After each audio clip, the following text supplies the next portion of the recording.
Hai, ketemu lagi dengan saya Cika di obrolan Cika. Kali ini kita lagi bertamu di rumah seorang ibu yang punya banyak profesi. Dari mulai coach, training untuk beberapa sharing class, pengusaha, dan juga seorang penulis buku. Mau tahu serunya obrolan kita kali ini? Jangan lupa like dulu, subscribe, dan share ke seluruh media sosial yang kamu punya. Oke, yuk!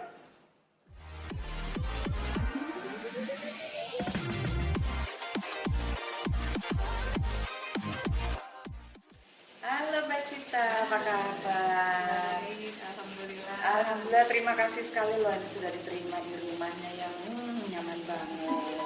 Makin cantik, makin langsing, pasti banyak rahasianya ya. Wow. Segudang. Mbak Cita, setahu saya nih ya, Mbak Cita itu kan dulu kuliah di perminyakan ya, teknik perminyakan loh. Terus sekarang ada sebagai coach, sebagai trainer di cari kelas. Ini gimana ceritanya sih Mbak? Itu teknik perminyakannya kemana itu? Dulu sempat kerja di perminyakan sebagai background engineer tahun 1997 sampai 2004. Oh, sudah sempat kerja juga Ya, ya? di sana sebagai background engineer, kemudian pindah ke Saudi karena suami juga drilling engineer. Ya, kita pindah ditugaskan di Saudi Arabia for 3 tahun setengah. Ini cinlok ceritanya ya, sesama engineer perminyakan ya. Jadi sudah sempat bekerja di bidang perminyakan, Ya. terus kemudian pindah ke luar negeri, Ya, itu ke suami, terus kembali lagi ke Indonesia. balik lagi ke Indonesia. Nah, balik ke Indonesia, baru mikir ya, Baru ini kerja mikir. apa lagi nih sekarang nih? Ya habis itu kan ini, aduh nggak bisa diem kan gitu. Iya, iya, Jadi karena tahun 2004 itu sempat ngambil S2 dulu di Presiden Mulia. Habis itu kan karena ikut suami, habis itu kita sibuk dan kemudian mau ngapain lagi gitu kan. Akhirnya bikin usaha lah gitu. Tapi kan ini sebenarnya jauh banget ya bidang yang digeluti sekarang dengan bidang yang kemarin ya. Sama sebenarnya. Sama di mananya? Coba jelaskan pada saya. Suka belajar. Oh, saya suka belajar. Jadi Coba dari kebayang nggak sih? perminyakan belajar, ngambil S2 belajar, terus jadi coach juga belajar Ya, gitu. iya, berarti belajarnya macam-macam ya. Iya, belajar Kalau macam-macam. orang kan biasanya udah mulai jenuh nih ya, udah masuk S1, apalagi kita sebagai perempuan biasanya udahlah ya cukup S1 itu hanya untuk bekal kita aja sebagai perempuan. Habis itu yang nggak jauh-jauh kita pasti ke dapur lagi kan ikut suami. Tapi Mbak Cita ini terus-terusan belajar, udah S1 iya, Iya. S2, terus sekarang ngambil ilmu-ilmu yang lain lagi sebagai trainer ya. Bosan nggak sih Mbak belajar? Enggak, karena itu passion saya. Jadi artinya aku belajar itu sambil dinikmatin gitu loh. Karena mengisi waktu yang anak-anak udah besar, habis itu kan mereka habis diantar mau ngapain lagi gitu kan. Diisi waktunya buat diisi belajar. dengan belajar, habis itu supaya pengen kalau cuma sekedar belajar kurang greget gitu kan. Ya. Pinginnya juga sharing gitu. Betul. Akhirnya mulailah ikut kelas-kelas sharing gitu. Jadi si ilmu-ilmu yang sudah dipelajari Iya. dikasih lagi. ke Adab orang. ilmu itu kan bisa disebarkan, bisa bermanfaat buat orang lain, insya Allah seperti itu. Nah itu dia.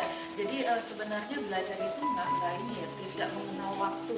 Kapanpun sampai usia berapapun, kalau ada masalah. nafas masih ada, insya Allah belajar. Wih, salut.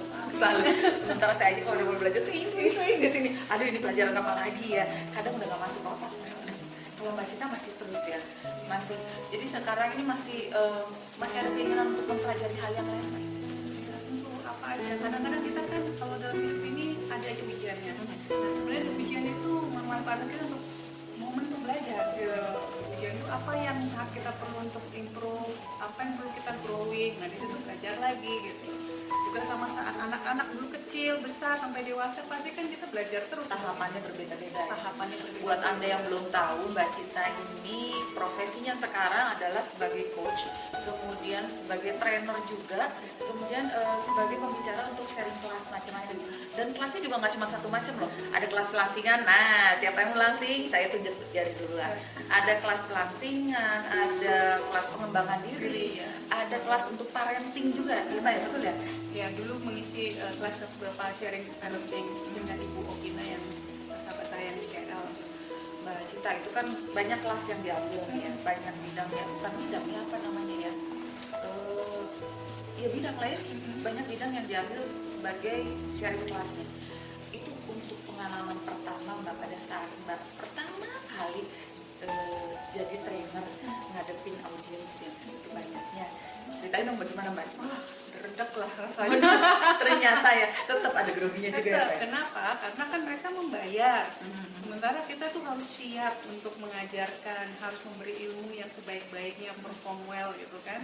Jadi rasa khawatir bisa nggak ya gitu, terus sampai nggak ya ilmunya, itu yang membuat tuh kepala tuh jadi berpikir, aduh mereka percaya nggak ya dengan ilmu yang disampaikan. Itu grogi. Tapi kemudian saya meyakini bahwa saya sudah belajar banyak, saya sudah belajar, pengalaman juga ada gitu. Dan itu yang membuat saya berani.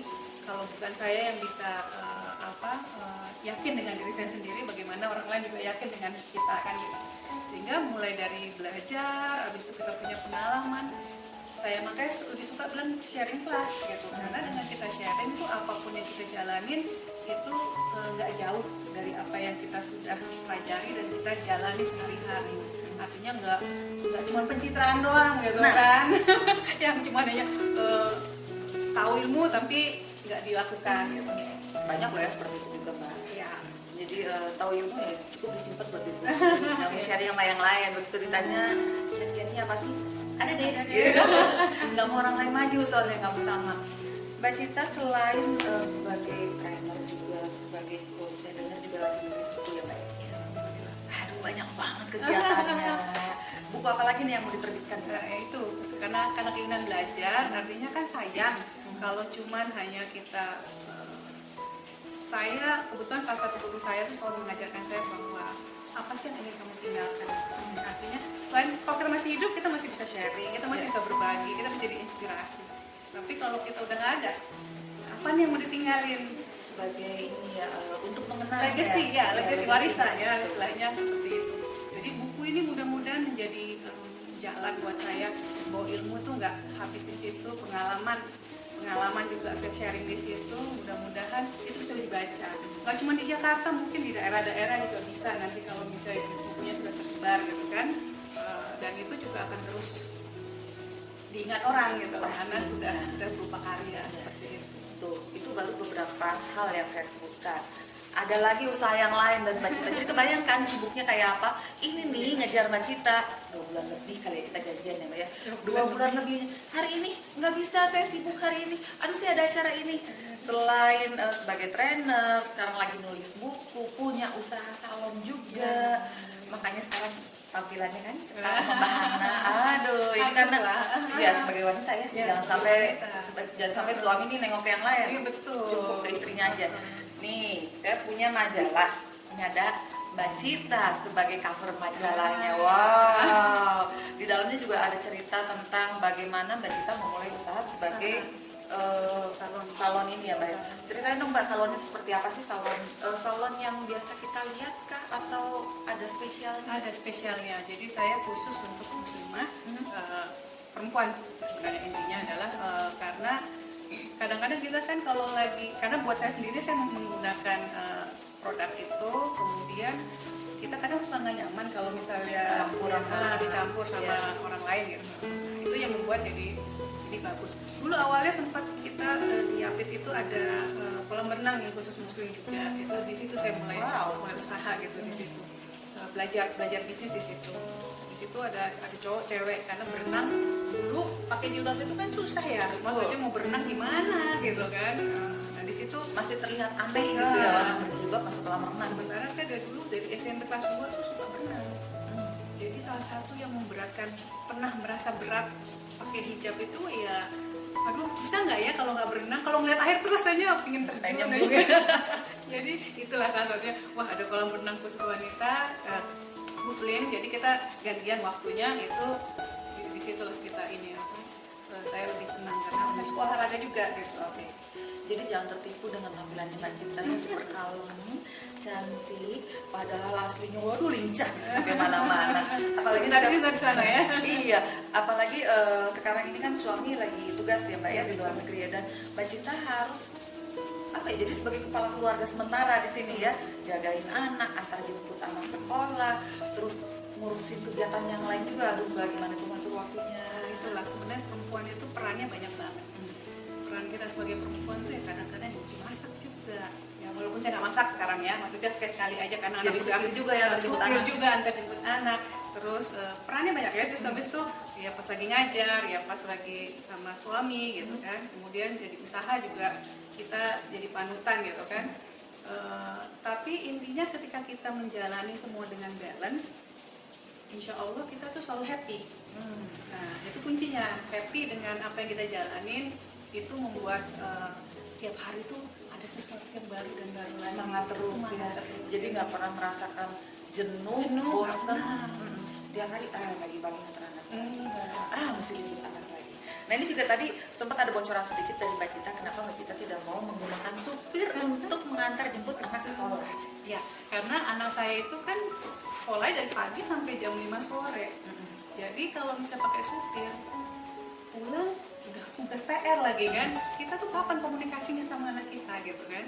Nah dengan ngantar jemput itu paling nggak pagi, dengan trafiknya Jakarta gitu kan, berasa banget Yang harusnya 5 menit nyampe, jadinya 20 menit gitu ya? 20 menit gitu, saya kadang-kadang sejam gitu. Jadi disitulah momennya kita curcol, kita ngobrol apa yang mereka inginkan, apa yang mereka senang dengan ya, kegiatan sekolahnya. Memanfaatkan waktu semaksimal Semaksimal mungkin ya, di antara begitu banyaknya kesibukan. Karena yang antara penting ibu sebenarnya dan sama anak. anak-anak itu adalah kualitas. Ya, waktu yang berkualitas itu sebentar, tapi kalau berkualitas is enough. Tapi kalau panjang, tapi kita sibuk handphone atau kita sibuk ngobrol atau kita sibuk sama yang lain, Itu yang terjadi sekarang loh. Ibu ada dan tiada gitu. ada ibu sama anak jalan-jalan ke mall. Iya. Harusnya itu kan quality time ya buat mereka ya. Tapi ntar begitu duduk mereka sibuk begini Masing-masing. Ya, ini namanya ada dan tiada, betul tadi. Jadi, nah kalau mau konsultasi soal parenting, jagonya Mbak Cita ini. Berdasarkan pengalaman aja. Kalau mau ikut kelas nanti ada deh. Ntar saya iklanin di bawah ya. Di description boxnya nah ada nanti kelas-kelasnya Mbak Cita apa aja. Gitu ya. Terus anak komplain nggak sih Mbak dengan kesibukan Mbak Cita yang sebudak ini? Ya tentulah, pasti kalau kita pas nggak match itu pasti akan ada kendala-kendalanya gitu kan ya. Tapi selama kita bisa mengatur jadwal, terus kemudian kita komunikasiin, artinya kalau ini gimana ceritanya. Jadi saya setiap kali ada kelas pun saya pasti tanya dulu gitu, ini memang ada kelas hari ini, kamu ada jadwal apa? Ya, kita tetap tiktokan gitu. Kalau nggak saya, bapaknya match, gitu, ya. biar ya. Jadi nggak ada yang ya. bisa satu sama lain. Dan mereka juga alhamdulillah suami saya juga yang kalau lagi di rumah tuh betul-betul full ngurus anak-anak juga, jadi saya terbantu juga gitu. Saling support ya. Tapi kan berat kalau suaminya lagi di luar negeri, jauh dari suami. Gimana rasanya ya? Gimana rasanya? Karena kalau di Jakarta pun sebenarnya kan kita orang di Jakarta rata-rata kerja dari pagi jam 7 sampai ya berangkat jam 7 sampai kita pulang jam 5 gitu kan. Pulang lagi macet, kadang-kadang meeting gitu ya. Sebenarnya memang sampai malam lah di rumah ya. Ya gitulah. Sebenarnya dengan suami saya berangkat off, nanti pas pulang kan dia full, nggak perlu kerja. Nah itu malah quality time-nya lebih maksimal. Mbak Cita ini putranya berapa ya? Dua putri. Yang satu, dua putri. Oh pasti cantik-cantik ya. Yang satu di sini. Yang satu lagi kuliah di Melbourne University. Sudah usia 19 tahun kan? Wah, maminya masih seperti ini. Serius? 19 tahun? Oh, lihat kan awet muda. Ini resepnya karena yang tadi ya Mbak, menjalankan segala sesuatunya dengan happy, tidak ada rasa beban dan balance. Dan balance, harus balance. Harus balance, jangan sampai kita lupa dengan kita mengurus diri kita juga, karena kita juga harus mengurus orang. Kalau kita nggak ngurus diri kita sendiri, nanti kita udah kecapean, kita nggak bisa ngurus orang gitu. Mbak sharing kelas itu sampai mana aja dia? Pasti udah banyak instansi yang pakai jasa Mbak Cita ya? Ada beberapa perusahaan, ya tapi memang lebih banyak saya itu intinya untuk sharing aja lah gitu. Dan alhamdulillah kelas-kelas ini ya perusahaan-perusahaan dari teman-teman aja sih sebenarnya gitu, dari mulut ke mulut gitu, kemudian sharing dari community ke community gitu. Saya pernah loh ngikutin kelasnya Mbak Cita nih soal parenting. Jadi bagaimana kita menghadapi anak, apalagi kalau anak sudah mulai beranjak dewasa ya, dalam usia-usia ABG lah. usia milenial itu isinya luar biasa loh. Apa yang disampaikan oleh Mbak Cita ini sangat mudah diserap ya Mbak ya. Alhamdulillah karena itu ilmunya dari Mbak Okina yang memang beliau psikolog gitu ya. Jadi kita diajarkan juga bagaimana pendidikan itu disesuaikan dengan zamannya. Zaman sekarang kan udah zaman milenial, zaman Z generation, terus kemudian yang handphone, yang tugas semua pakai laptop gitu ya. Itu gimana kita nih yang kita dulunya kan bisa main di luar kapan aja, main gundu, ya. begitu ya. Coba cewek sih sebenarnya. Iya, makanya kita masuk Kamu ngaku ketahuan.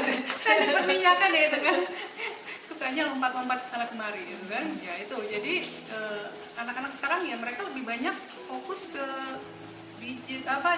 gadget ya gitu. Itu yang kadang-kadang gimana caranya supaya mereka itu bisa present tetap. Maka kegiatan-kegiatan mereka itu banyak ketika sama kita tuh banyak yang activity.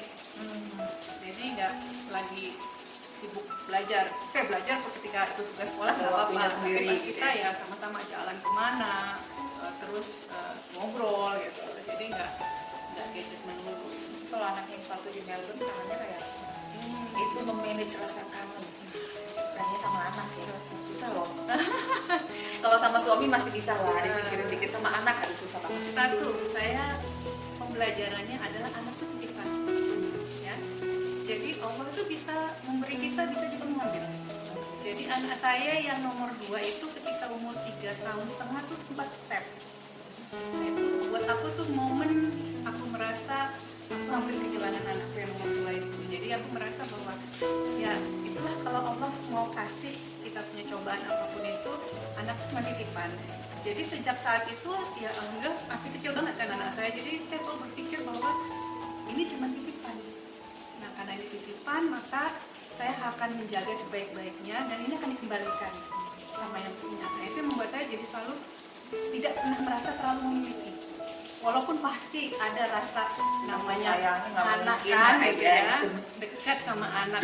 Jadi itu yang membuat saya selalu ingat-ingat bahwa ini semua cuma titipan. Jadi kalaupun saya harus banyak berusaha, banyak berjuang untuk perbaikan anak-anak misalnya pendidikan dia dan segala kehidupan dia, itu betul-betul karena kita punya ibadah gitu. Jadi nggak jadi beban, akhirnya jadi dinikmatin gitu. Tetep dinikmatin dan happy. Itu.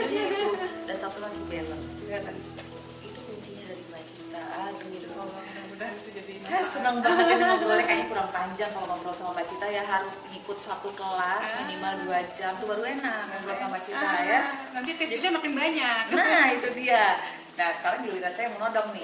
Tipsnya dong buat para ibu-ibu di luar sana nih ya, yang kesulitan untuk mengembangkan potensi yang ada di dunia, yang punya kesulitan juga untuk menghadapi anak-anaknya seperti apa, karena kan Mbak Cita sendiri yang satu di Melbourne, yang satu di sini, itu kan memanage juga susah ya, kanan kiri yang sana jauh, yang sini butuh perhatian juga. Tipsnya sedikit Mbak Cita buat ibu-ibu. Pertama adalah jangan pernah merasa susah, karena semua itu terjadi pasti dengan with a reason. Ketika Allah memberi kita cobaan sekalipun, sebenarnya itu dengan niat yang baik, kita belajar untuk berkembang lebih baik lagi gitu dari yang sebelumnya. Jadi dinikmatin gitu, walaupun pahit ya dinikmatin. Ini proses. Kadang-kadang kita untuk berhasil kita perlu proses, perlu gagal gitu ya. Jadi nggak masalah gitu. Untuk nyobain pahitnya pertama kan, orang pasti akan down duluan. Nah, caranya adalah bahwa Allah nggak akan memberi kita beban lebih dari kemampuan kita.